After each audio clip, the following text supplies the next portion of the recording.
Today, on the brew with Dereck, Devos with Dereck. It is a brew / Devos with Dereck. I've had it on my heart a while for the word fear. It is scary for a lot of people, but I have read some stories where fear did not overcome them. It wasn't an emotional, it was just the scenario. When you looked at it, oh, this is terrifying. But the term I came to grips is fear without an anchor of faith is terrible. When you have fear come into you, but you have something to rely on that's strong and won't break, like anchors. Anchors, in the terms of boat, I visited my aunt, she is a boat, and anchors are very important. If you have a strong anchor, you can set it on the ground, it'll go deep, and no matter how strong the wind, no matter how strong your storm, you won't move. And that's God.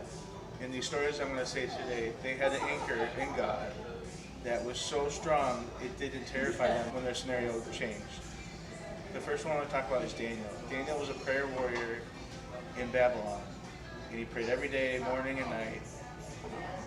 These three guys that worked for the king didn't like that and said, we need to create a law that everybody prays to not you gets murdered and sent in the lion's den. It's like, sure.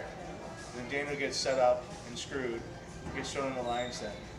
A lot of people would freak out in that scenario. It's pretty terrifying. But he had an anchor in God, the undeniable God that would take care of him. He knew God would take care of him, didn't know how it was going to happen, didn't know if he turned the lions invisible. That would be sweet. But he muted the lion. 3 days he was down in the den with the lions, and he came out. And the king was like, that's it. Your God is amazing. We are all going to pray to your God, Daniel. And you are going to lead us. There's also a story of David and Goliath.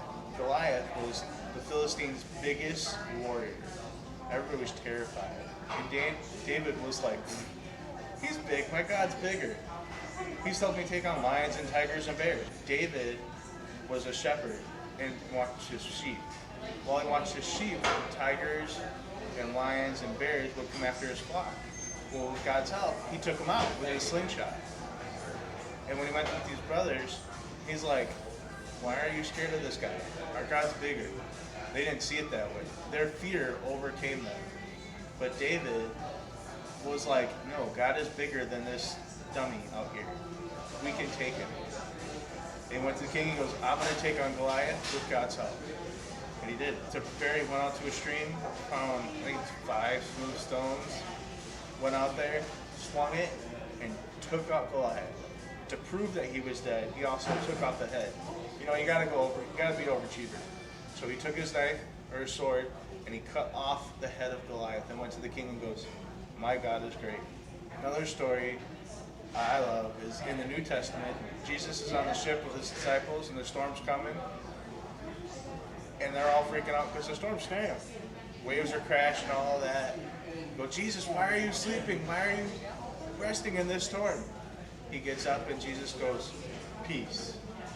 Because his connection with God was anchored in him to where nothing could deter him. His emotions did not overtake him in this scenario. And with that, calm the storm. That's it for today. Don't let fear overtake your life. Anchor it in Christ, and you will overcome every situation. Have a great day, and enjoy your coffee.